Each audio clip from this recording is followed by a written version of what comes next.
धरती ध्यान वरी धरले ध्यान भाविठे भरे धरती ध्यान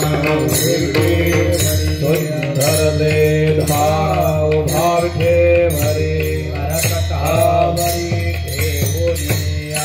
करकटावरी देवोनिया करकटावरी देवोनिया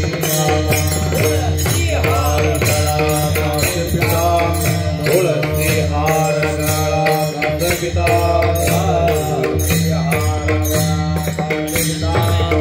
तुलसी हार गला पिता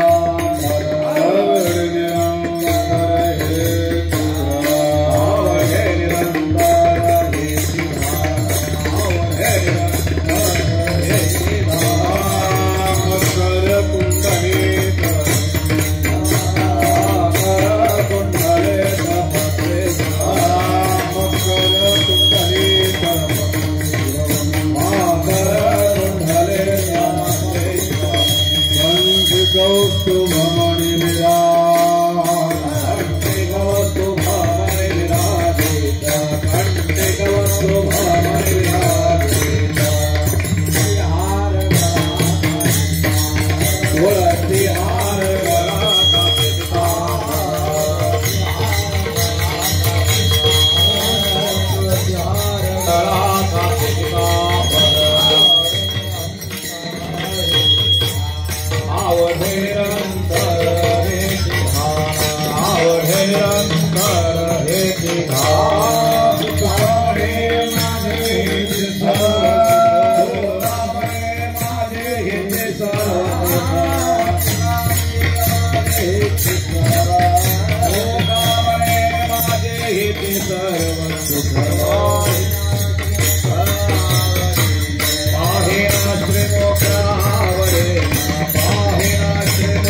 Jai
ठाकरो से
Hey!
भिकारी मज भीक काही देवा प्रेम भावुके पाठवा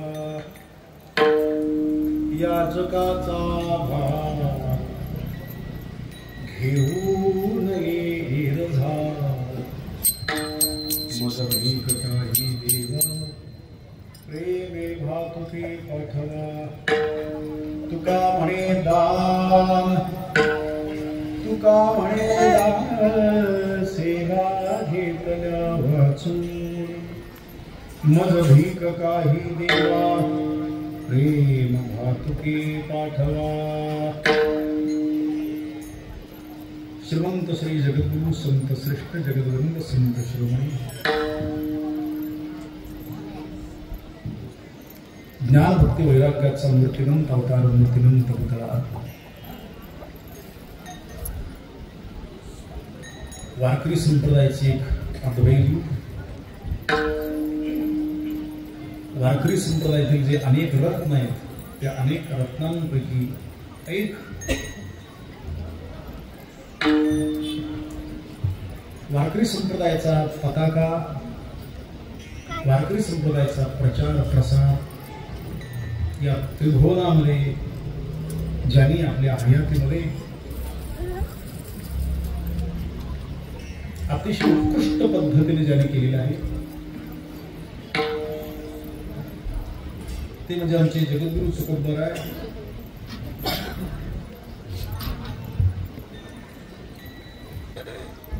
प्रस्तुत आज या ठिकाणी कीर्तन रूपी सेवेकरिता निवडलेल्या अभंगाच्या माध्यमातून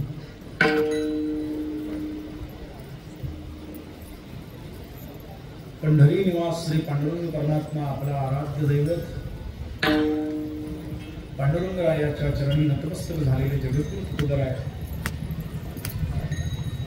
अंतःकरणातील भावना व्यक्त करत असताना काहीतरी देवाकडे मागण्याचा प्रयत्न करीत आहेत. अभंगाला स्पर्श करण्यापूर्वी या ठिकाणी चालू असणारा हा माघ मासातील शुक्ल पक्षातील दशमी, एकादशी, द्वादशी आणखी त्रयोदशी 4 दिवसाचा हरिनाम उत्सव, 4 दिवसाचा अखंड हरिनाम सोहळा अनेक वर्षापासून या ठिकाणी संपन्न होत आहे आणि या गोष्टीचा मला खूप आनंद आहे.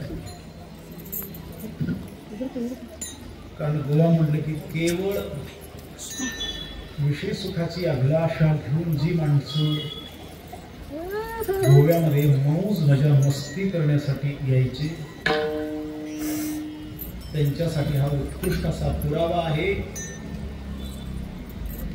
या 3 महिन्याच्या कालखंडामध्ये जवळजवळ 6 ते 7 सप्ते आपल्या या गोवा या राज्यामध्ये होत आहेत.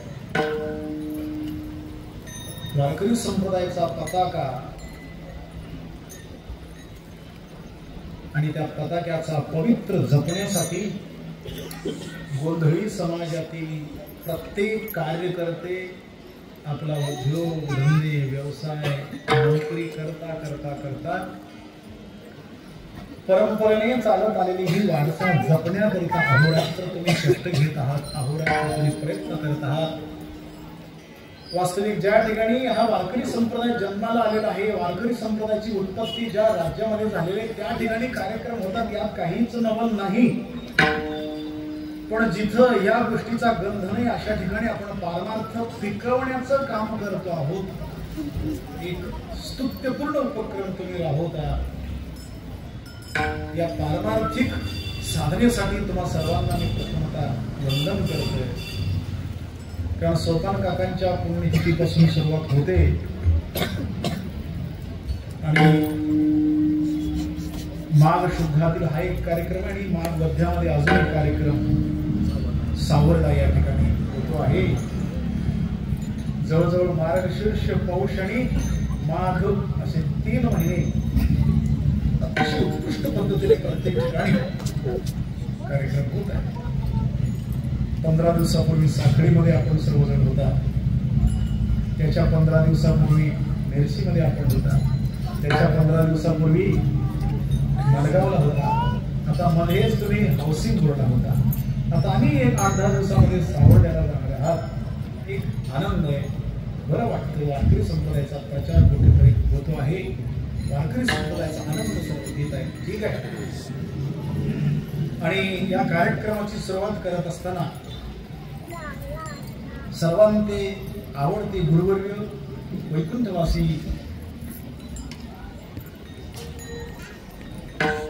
श्री गुरु शरद स्वामी शिरकर यांच्या पवित्र स्मृतीला वंदन करून आपण सेवेला प्रारंभ करायचे आहे.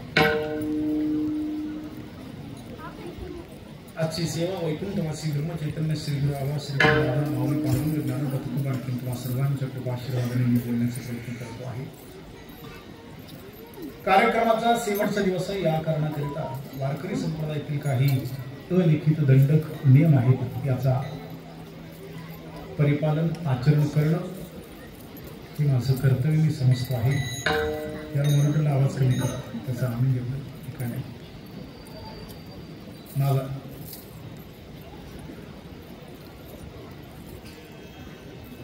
शेवटचा दिवस आहे. उद्या या कार्यक्रमाची सांगता होईल, समारोप होईल. तुझा माईक बंद कर.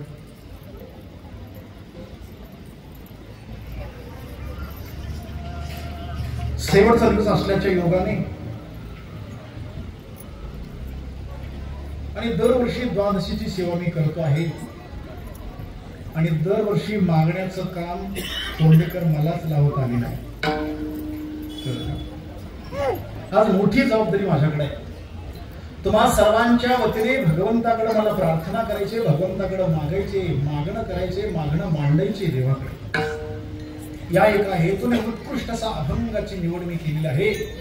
सुंदर असा गोड चिंतन सांगणारा, चार चरणाचा जगद्गुरु तुकोबरायांच्या अनुभवातील अनुभूती प्रकट करणारा, पारमार्थिक जीवनामध्ये माणसांची अवस्था कशी असावी याचं सुंदर कारण मीमांसा देऊन पारमार्थिक उन्नतीसाठी आपल्या मनाची, अंतःकरणाची, चित्ताची काय अवस्था असावी याचं सुंदर सुरेख उपमा देऊन जगद्गुरु तुकोबरा या अभंगामध्ये आम्ही तुम्हाला मार्गदर्शन करतात.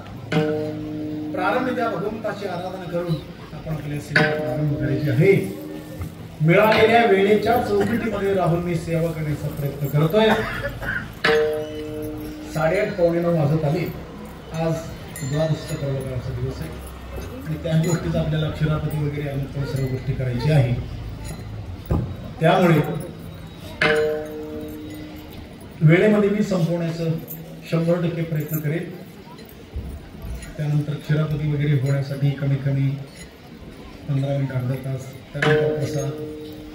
प्रत्येकांच्या पाठीमागे काही ना काहीतरी व्याप सांभाळून प्रपंच करता करता परमार्थ आपल्याला करायचे आहे. एक तुम्हाला सांगू का, त्या लहान मुलांना बरा शांत असतो. काही संप्रदायांमध्ये रमेश महाराज फक्त मोक्ष आहे, फक्त मोक्ष आहे. काही संप्रदायांमध्ये केवळ भोग आहे. तू म्हणाल हे कसं काय? चारवाक संप्रदाय फक्त भोग सांगतो. देहतोची देव, भोजन ते भक्ती, मरण ते मुक्ती, अखंडास. कळलं का तुम्हाला? चारवाक शास्त्रकारांच्या मते मनुष्यदेह आपण जन्माला आलो, मनुष्यदेहा संबंधी जे जे भोग आहेत ते भोग भोगायचे, मरण आले की एक दिवस मरून जायचे. त्या शास्त्रकारांनी केवळ भोग सांगितला, मुक्ती सांगितली नाही, मोक्ष सांगितली नाही.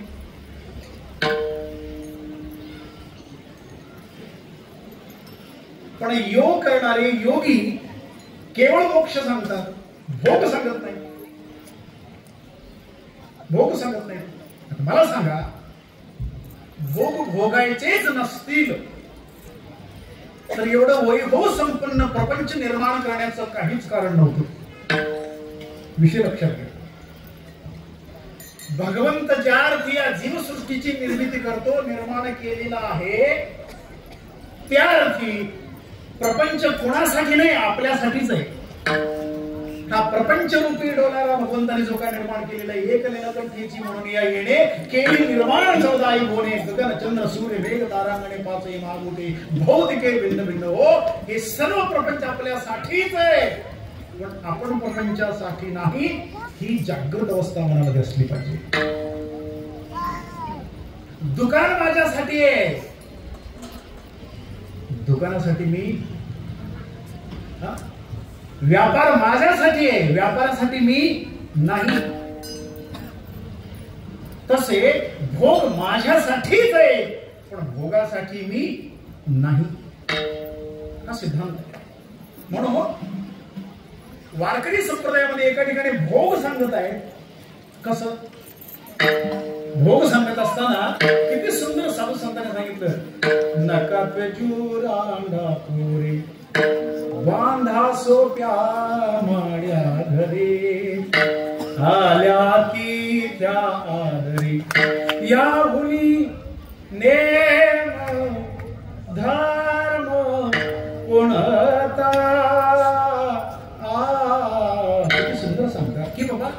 तुम्हाला प्रपंच त्यागावं लागत नाही. बायका पोरं मुलं बाळ यांना सोडायची काही आवश्यकता नाही. उद्योग करा, नोकरी करा, व्यवसाय करा, पैसे मिळवा, बंगले बांधा, पत्नी असू दे, मुलं असू दे, प्रापंचिक वैभव ज्या ज्या गोष्टीमध्ये आहे त्या सर्व गोष्टी तुम्ही भोगण्याचा प्रयत्न करा. काही आमची अडचण नाही. फक्त एवढंच मनामध्ये धारणा असली पाहिजे, प्रपंच आपल्यासाठी, प्रपंचासाठी आपण नाही. पैसे आपल्यासाठी, पैशासाठी आपण नाही. उद्योग आपल्यासाठी, उद्योगासाठी मी नाही.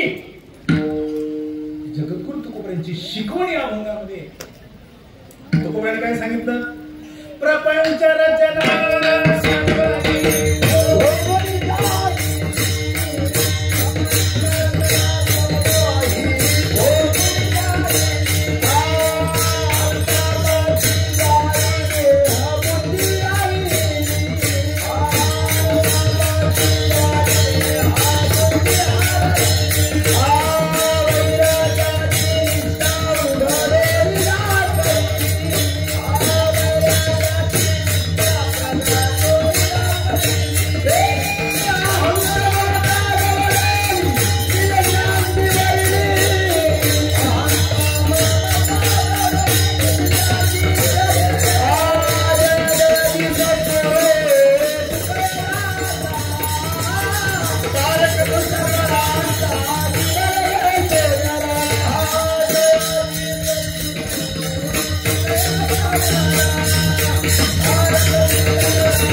संपत्ती होती.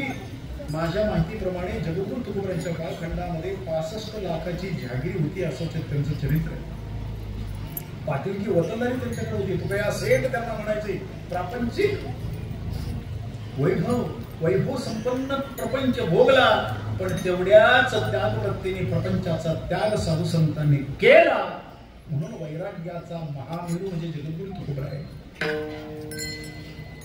वैराग्य शिखामणी, प्रखर वैराग्य जे काय आहे, जोवरी तोवरी वैराग्याच्या गोष्टी, जवनाही भेटी तुकयासवी. वैराग्याच्या गोष्टी नव्हे पुराच्या. महाराज म्हणून प्रपंच भोगता यावा आणि त्याच पद्धतीने प्रपंचाचा त्याग आपल्याला करता यावा आणि या सर्व गोष्टी करता परमार्थ करावं अशी शिकवण देणारा एकमेव संप्रदाय याचं नाव आहे वारकरी संप्रदाय. आणि वारकरी संप्रदाय मी नेहमी सांगत असतो, कारण ज्या संप्रदायामध्ये आपण सेवा करतो आहोत, ज्या संप्रदायामध्ये आपण साधना करतो आहोत, त्या संप्रदायाची परिपूर्ण माहिती आपल्याला असणं गरजेचे. या संप्रदायाच्या पाठीमागे 3 महत्वाचे प्रवाह एकत्रित झालेले, त्याला त्रिवेणी संगम आपण म्हटलो तरी चालेल. त्रिवेणी संगमाबद्दल मी मला वाटतं साखरेमध्ये बोललेलो आहे, त्यामुळे इथं आता मी बोलत बसत नाही. त्रिवेणी संगम, एका ठिकाणी चैतन्य संप्रदाय, एका ठिकाणी नाथ संप्रदाय, एका ठिकाणी दत्त संप्रदाय, या 3ही संप्रदायाचा एकत्रितकरण वारकरी संप्रदाय रूपी त्रिवेणी संगम मध्ये झालेलं आहे. चैतन्य संप्रदायाचे अधिपती आमचे जगद्गुरु तुकोबा आहेत, नाथ संप्रदायाचे अधिपती आमचे ज्ञानोबा आहेत आणि दत्त संप्रदायाचे अधिपती एकनाथ बाबा आहेत. या 3 महापुरुषांनी वारकरी संप्रदायाची रचना केली आणि वारकरी संप्रदायामध्ये सेवा करणाऱ्या प्रत्येक भाविकाला हाक दिली. आणि वारकरी संप्रदायामध्ये एकमेवाद्वितीय असा संप्रदाय. या संप्रदायामध्ये जातीला महत्व नाही, या संप्रदायामध्ये वर्णाला महत्व नाही, या संप्रदायामध्ये स्थिती गतीला महत्व नाही, या संप्रदायामध्ये ज्ञानाला महत्व नाही, या संप्रदायामध्ये श्रीमंतीला महत्व नाही, या संप्रदायामध्ये फक्त सेवेला महत्व, फक्त सेवेला. म्हणून तर नामदेव म्हणतात, नामा म्हणे सेवा करणे कठीण, सेवेलागी सेवक झालो. बरोबर. वारकरी संप्रदाय सेवा शिकवतो. का सेवा शिकवतो? मला माझ्या कीर्तनाच्या विषयाकडे थोडंसं जायचंय. ऐका, विषय निघालेले तर ऐका. सेवा का करायचं? सेवेनं माणसांना अहंकार येत नाही. सेवा का करायची? सेवा केल्यामुळे माणसाला अहंकार येत नाही. सेवा करत असताना समर्पक भाव असला पाहिजे, नतमस्तक आपण झालो पाहिजे, लीनता, नम्रता, विनयशीलता आपल्याकडे असली पाहिजे. या सर्व गोष्टी घेऊन जर आपण सेवा करत असलो ना महाराज, तुमच्या सेवेच्या पाठीमागे तुम्ही त्याची सेवा करता, पण तो तुमच्या सेवेसाठी सदैव तत्परतेने उभा राहतो. हे सेवेचं महत्व आहे. वारकरी संप्रदाय असा सुंदर असा संप्रदाय. मला वाटतं एक ना एक दिवस अशी वेळ येईल, अशी परिस्थिती निर्माण होईल की वारकरी संप्रदायाशिवाय अन्य काहीच पर्याय नसेल. का तुम्हाला सांगतो, मी काही इतर संप्रदायांना नावं ठेवण्याकरिता किंवा त्यांना तुच्छ लेखण्याकरिता, कमी लेखण्याकरिता मी बोलत नाही, पण आपल्या जे आहे ते सांगितल्याशिवाय लोकांना कळणार कसं? वारकरी संप्रदायामध्ये योग आहे, वारकरी संप्रदायामध्ये योग आहे, वारकरी संप्रदायामध्ये याग आहे, वारकरी संप्रदायामध्ये यज्ञ आहे, वारकरी संप्रदायामध्ये जप आहे, वारकरी संप्रदायामध्ये तप आहे, अनुष्ठान आहे, तीर्थयात्रा आहे, भजन आहे, आनंद आहे, भोग आहे, मुक्ती आहे, सुख आहे. सर्व काही एकाच संप्रदायाला. नाही का, आपण पणजी किंवा मडगाव, वास्को अशा मोठ्या शहरामध्ये गेल्यानंतर एक मॉल असतो. मॉल तुमच्याकडे mall, Reliance mall, city mall आहे. त्या एकाच मॉल मध्ये सगळे वस्तू मिळत असतात. सगळे वस्तू एकाच दुकानामध्ये. 100 दुकानं फिरायची तुम्हाला गरज नाही महाराज. एका दुकानात प्रवेश करून बाहेर आला, कमीत कमी 10 ते 15 हजार रुपयाचं बिल झालं म्हणून समजायचं. का सगळी वस्तू एकाच ठिकाणी आहे. टाचणीपासून माणसाला ज्या ज्या गोष्टी लागतात ती प्रत्येक वस्तू त्या मॉलमध्ये असते. आपल्याला सुद्धा माहित असतं हे कसं वापरायचं, काय वापरायचं, कधी वापरायचं आपल्याला माहित असतं, पण त्या वस्तू तिथं असतात. त्याच पद्धतीने वारकरी संप्रदाय म्हणजे साधकांच्यासाठी मॉल आहे. आपल्या संप्रदायाचं वैभव सांगत असताना संत सज्जनी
साधू संतांनी दुकान मांडलेलं आहे.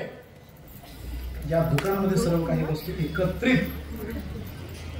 आणि हे बघा, मॉल मध्ये गेल्यानंतर पैसे असावे लागतात. पण का पैसे असल्याशिवाय तुम्ही मॉल मध्ये गेला तर नुसतं बघणं होतंय. घेणं काही नाही. किसा गरम असला पाहिजे किंवा क्रेडिट कार्ड असलं पाहिजे, डेबिट कार्ड असलं पाहिजे, तर तिथं मॉल मध्ये गेल्याचं फायदा आहे. आमच्यासारखे वारकरी जर गेले तर मस्त इकडं पण तिकडं पण खाली पण वर पण काय काय म्हणून घेता मला कशाला काय. नुसतं बघायचं, एसीची हवा खायची, बाहेर करायचं. पण आमच्या साधू संतांनी जो मॉल मांडलेला आहे ना, दुकान मांडलेलं आहे ना, तिथं गेल्यानंतर तुम्हाला सगळे वस्तू मिळतील, पण त्याची मोबदला तुम्हाला द्यावं लागत नाही. हे कसलं दुकान आहे माऊली? वस्तू पाहिजे ते घ्या, पैसे द्यायची गरज नाही. तुम्ही म्हणाला पत्ता सांगा. एका जनार्दनी मांडली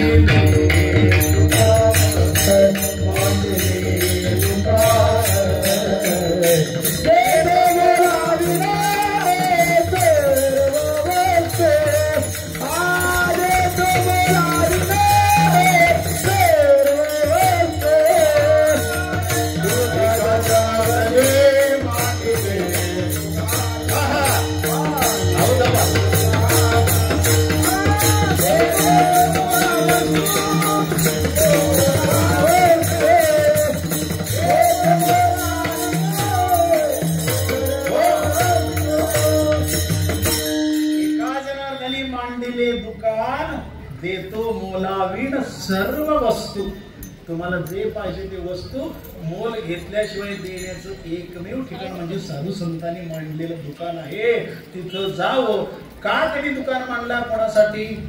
घातला दुकान येती आली असिदान संत उदार उदार भरले अनंत भांडाराने भरलेला साधू संतांचं दुकान म्हणजे वारकरी संप्रदाय आहे. हे कुठं तुम्हाला कुठंच भेटणार आहे. पण वारकरी संप्रदाय म्हणजे साधू संतांचं दुकान आहे. असं वैभव संपन्न संप्रदायाची निर्मिती आमच्या जगद्गुरु तुकोबरायांनी, ज्ञानोबरायांनी, नामदेवरायांनी, नाथबाबांनी एकूण वारकरी संप्रदायामध्ये 42 संत होऊन गेले. अहो एका उडी पडेल असं सांगत असताना काय कमी आमचे ज्ञानोबराय अवघ्या 16व्या वर्षी ज्ञानेश्वरी नावाच्या महान ग्रंथाला जन्माला घातलं महाराज. त्यामध्ये 9000 ओवी आहेत. 720 श्लोकाला 9000 ओवीचा विस्तार ज्ञानोबरायांनी केला. 12व्या शतकाच्या पूर्वी ऐका नाही, 12व्या शतकाच्या पूर्वी अलंकारिक भाषा नव्हती. अलंकारिक भाषा ही ज्ञानोबरायांनी निर्माण केलेली आहे. ज्ञानोबरायांनी निर्माण केलेले आहे. कशाचं मला डिस्टर्ब होते हे या एखादं कुठलं ते बंद कर. तिकडं खालचं पूर्ण बंद कर आणि ते समोर आवाज दे. ऐका नाही अजून आवाज येतो ते नाही. मी बोललो की त्याचा हमी घ्यायला लागला इकडे. ते बंदच कर पूर्ण. ऐका. अवघ्या 16व्या वर्षी ज्ञानोबरायांनी ज्ञानेश्वरी नावाच्या महान ग्रंथाला जन्माला घातलं. हे काही कमी नाही, काही कमी नाही महाराज. अहो ऐका, ज्ञानोबरायांनी युक्तिवाद करत असताना भल्यांना घाम फोडलेले ज्ञानोबरायांनी. ज्ञानोबराय म्हणजे ज्ञान, नामदेव महाराज म्हणजे भक्ती, तुकोबराय म्हणजे वैराग्य, नाथ बाबा म्हणजे शांती ब्रह्म, शांतीचा पुतळा. कुठल्या संप्रदायामध्ये आहेत? म्हणून अशा संप्रदायामध्ये आपण कार्य करत आहोत. आपली पुण्याही फार मोठी आहे. साधू संतांची कृपा, सद्गुरूंची कृपा तुम्हा सर्वांच्यावर आहे. म्हणून तुमच्या हातून काही ना काहीतरी पद्धतीचा पारमार्थ या ठिकाणी घडतोय. ठीक आहे, शेवटचा दिवस आहे. मागणी पर अभंग मी निवडलेला आहे. अभंगाला स्पर्श करण्यापूर्वी अभंगातील प्रतिपाद दिवशी तुमच्या कानी घालण्यापूर्वी भगवंताची आराधना करून आपण आपल्या सेवेला प्रारंभ पांडुरंग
कृष्णाई कानाई माझे रंगाई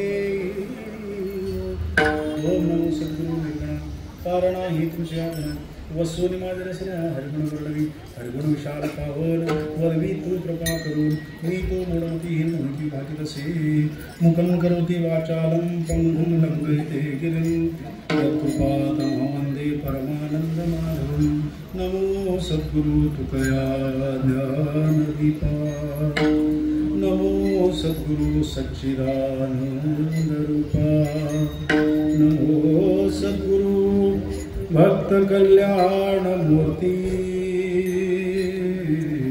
नमो सद्गुरु भास्करा पूर्ण कीर्ती घ्यावी घ्यावी माझी सेवा दीन दुर्गणाची देवा ठाकलोसे द्वारी उभा याचक भिकारी मज भीक काही देवा प्रेम भारती पाठवा जगद्गुरु तुकोबाराय पांडुरंग पाहून परमात्म्याच्या भगवंताच्या अरे अरे बघ ना ते बंद करणार माहीत मी बोलत असेल ते कशा चालू करतो नंतर गायनाची वेळी फक्त लावायचं बंद केलं हॅलो हा याचकाच्या रूपामध्ये भिकारीचा पावित्र्य घेऊन अखिलांड कोटी ब्रह्मांड नायक तो पांडुरंग परमात्मा भगवंताच्या दिव्य दरबारामध्ये गेलेला आमचे जगद्गुरु तुकोबाराय भगवंताला हाक मारतायत भगवंताची स्तुती करत आहेत भगवंताचं वर्णन करत आहेत भगवंताचं कोड कौतुक करून देवाकडे अंतःकरणातील इच्छा व्यक्त करत आहेत हा देवभक्तांचा अनन्य संबंध आहे अनन्य वेगळं अनन्य वेगळं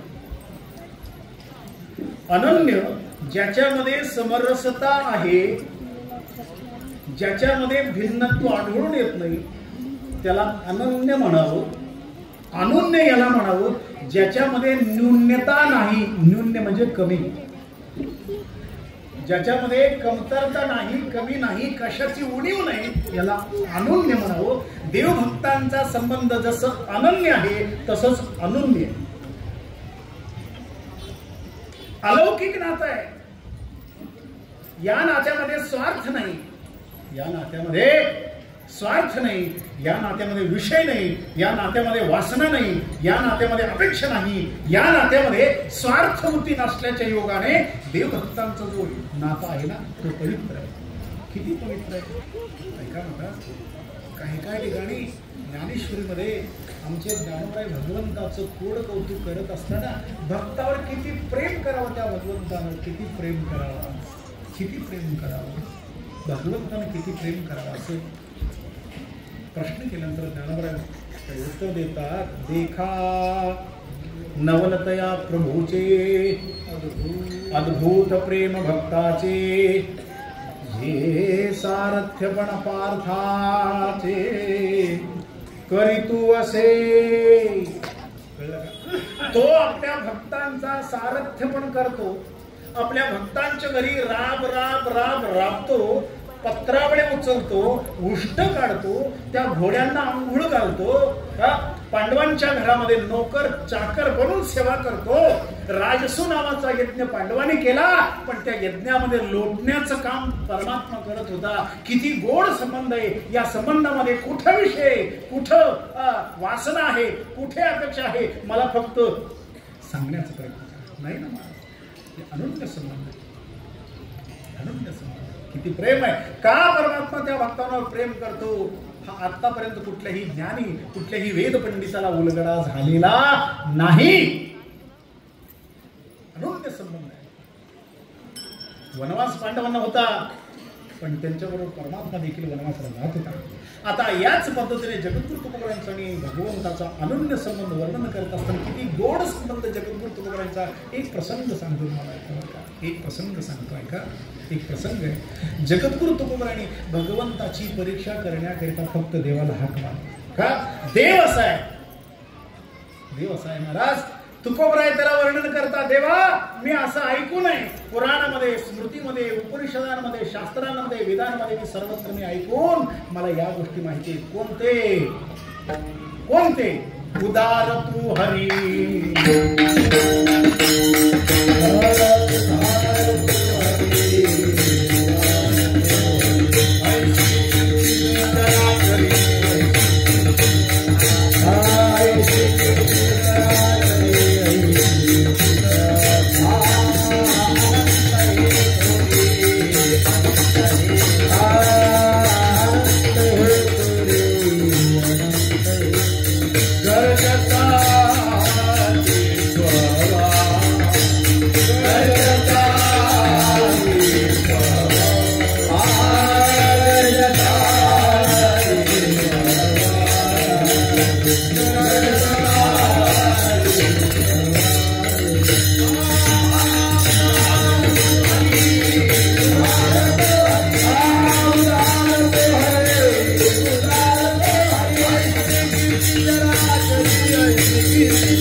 गर्जताती थोरी अनंत हे उदार तू हरी.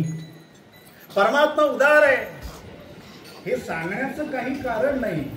तुझे औदार्य जाणू स्वतंत्र देता न म्हणसी पात्र पात्र परी कैवल्यासी पवित्र जे वैर्यासी दिधले. आपल्या वैर्यांना देखील भगवंतांनी मोक्ष प्रदान केलेले, सायुज्य मुक्ती दिलेले. उदाहरण पूतना मावशी, उदाहरण कंस, या सर्व गोष्टींचा तुम्ही विचार केला तर त्या सर्वांना कृष्ण कोकोनिजा सिमारी तो तात्काळ पावे ब्रह्म साक्षात्कारी. भगवंताने नुसतं भगवंताला राग आला म्हणून एखाद्याला मारलं तरी त्याला सहजपणे मुक्ती मिळाली. महाराज इतका तो उदार आहे, इतका तो उदार आहे. तुकोबराय म्हणतात मी या गोष्टी ऐकून आहे म्हणून तुझ्या दरबारामध्ये आलो. देवा मला मुद्रायचे, मला मागायचे. देवा खूप आश्चर्य वाटलं, खूप आश्चर्य वाटलं. कधी न येणारे जगद्गुरु तुकोबराय आज माझ्या दरबारामध्ये आले आणि मला हाक मारत आहे. श्री पंढरीशा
आणि जगद्गुरु तुकोबराय नतमस्तक झालेले पांडुरंगाचं कोड कौतुक गुणगान करून त्या भगवंताला म्हणतात पंढरी निवास पांडुरंग परमात्मा. श्री पंढरीशा पतित पावना, पतितांचा उद्धार करणारा तू महाराज.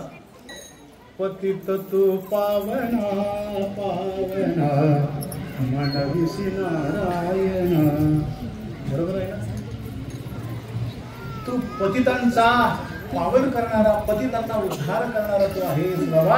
हे भगवंता तुझ्या दरबारामध्ये कधी न येणारा मी इथं आलेलो आहे. मला मागायचंय. मी याचकाचा भिकारीचा रूप घेऊन मी इथपर्यंत आलेलो आहे. वास्तविक जगद्गुरु तुकोबराय भिकारी होते का? माझ्या प्रश्नाला तुम्ही उत्तर द्यायचं. रमेश महाराज मला सांगा, जगद्गुरु तुकोबराय भिकारी होते का? नाही महाराज. जगद्गुरु तुकोबरायांचं ऐश्वर्य त्यांच्या मुखातूनच आहे का? आपण सांगायला नको, त्यांच्या मुखातूनच आहे का? जगद्गुरु तुकोबराय म्हणतात मी काय भिकारी नाही. आता या ठिकाणी दोन शब्द आहेत, एक याचक आणि दुसरा भिकारी. याचक भिकारी नसतो, भिकारी याचक नसतो. याचक आणि भिकारीमध्ये काय फरक आहे? भिकारी हा कायम भीकच मागत असतो, याचक प्रसंगी भीक मागत असतो. ज्याला सकाळी उठल्यानंतर मागितल्याशिवाय खायला मिळत नाही त्याला काय म्हणालो? भिकारी. 4 घर मागितल्याशिवाय भौती भिक्षा दे, काहीतरी द्या दादा, शिळ तुकडं राहिलेलं काहीतरी द्या, अर्धी भाकरी द्या, अर्धी चपाती द्या. आत्ताचे भिकारी जरा मॉडिफाय आहेत. शिळा उपीट. बरोबर आहे ना? मी एकदा रेल्वे प्रवास करत असताना एक भिकारी आला. आता एरवी भिकारी काय म्हणत असतात? आठवणे द्या, रुपये द्या बाबा, देव तुमचं भलं करू, देव तुमचं कल्याण करू, द्या द्या द्या, काहीतरी द्या. तुमच्या मुलाबाळांना, तुमच्या लेकरांना पुण्य लागू द्या, काहीतरी द्या, तुम्हाला पुण्य लागेल, द्या द्या असं म्हणत असत. तो तसं म्हणत नव्हता. द्या बाबा द्या, 500 रुपये द्या, कुणीतरी 100 द्या, 200 द्या, 500 द्या. अरे मी म्हणलं, अरे मूर्खा, 1 रुपये 2 रुपये मागास टाकून तू 100 200 500. तो म्हणला 1 आणि 2 रुपये मोबाईलचा रिचार्ज तरी येतो काय? हा मोबाईल रिचार्ज मारला तर भीक मागणार का? मला दया आली, मला दया आली. म्हणलं आता काय मागतो तर आपण काय, आपण पण एक प्रकारचे भिकारीच आहोत, त्याच्यापेक्षा थोडंसं सुधारित भिकारी आपण. मग काय करतो, 100 मागत होता, मी त्याच्या हातामध्ये 50 रुपये ठेवतो. म्हणलं हे घे 50, घे काहीतरी घे. ते म्हणलं नुसत्या 50 भागत, याच्यावर अजून 66 रुपये द्या. म्हणजे 66 का? ते म्हणला 116 रुपयाचा एक मंथली प्लॅन आलेला आहे. ते मला विचार मारायचे, तेवढं तरी पूर्ण करा. असले मॉडिफाय भिकारी आता आलेले आहेत. जगद्गुरु तुकोबारे वास्तविक भिकारी नव्हते. आता जगद्गुरु तुकोबारांचा थोडासा विषय 2 मिनिटाकरता बाजूला ठेवू. रावण भिकारी होता का? रावण भिकारी होता का? अहो, ज्याचं वर्णन संतांनी करावं. लंके माझे घरे किती त्या एका सांगत असे संख्या जैसी तशी. 5 लक्ष घरे पाषाणाची जेथे, 7 लक्ष घरे विटबंदी. कोटी गरज येते कांस्य आणि तांब्याची, शुद्ध कांचनाची 7 कोटी. एवढं ऐश्वर्य ज्याच्याकडे होतं तो का भिकारी होता का? संपूर्ण लंका सोन्याची होती. 80,000 त्याला सुंदर कामने, 80,000 पत्न्या, 1,00,000 मुलं, 1,25,000 नातवंड. एवढा ऐश्वर्य ज्याच्याकडे तो काय भिकारी होता का? पण भिकारीचा रूप घेतला होता का नाही? खरं सांगा, आठवतं का तुम्हाला तो प्रसंग? भिकारीचा रूप घेतला होता का नाही? का शूरपणखीने येऊन सांगितलं, दादा अरे बाबा, पंचवटीच्या ठिकाणी असे एक सुंदर स्त्री आलेलं आहे, तिनं पाहिल्याबरोबर मला तुझी आठवण झाली. ती असावी तुझ्या दरबारामध्ये, ती असावी तुझ्या मंदिरामध्ये, ती असावी तुझ्या सिंहासनाच्या तुझ्या शेजारी बसायला. त्यावेळी ती शोभून दिसेल. एका वनवासाबरोबर तिनं लग्न करून वनवास भोगत आलेलं आहे. तिचं सौंदर्यपणाचं वर्णन करून सांगितल्यानंतर कपट कारस्थान करून रावण हा एका साधूचा वेश धारण केला आणि त्या झोपडी समोर जाऊन भवती भिक्षां देही, भीक मागतोय. रावण काय भिकारी होता का? काय मागायची गरज होती त्याला? बर, बायको मिळालेलीच नव्हती, काहीतरी करून मिळवावं असा जर विषय असेल तर 80,000 पत्न्या, एकापेक्षा एक सुंदर असणाऱ्या त्यात मुख्य महाराणी मंडोदरी होती. एवढं सगळं वैभव असताना रावण भीक मागतो. तो वास्तविक भिकारी नव्हता, तो याचक होता. तो कोण होता? याचक होता. त्याला सीतेला मिळवायचं होतं म्हणून भिकारीचा रूप घेतला होता. तिला सीतेला आपलंच करायचं होतं म्हणून भिकारीचं रूप घेतला होता. याच पद्धतीने आमचे तुकोबाराय आज याचकाच्या रूपाचे भिकारी आहेत. तुकोबाराय भिकारी नाही, त्यांना मागायची काही आवश्यकता नाही. हो, तुकोबारायचं जर ऐश्वर्य काय म्हणाले तुकोबाराय? काय म्हणाले? त्रिभुवनीचे राज्य साडो भिकारी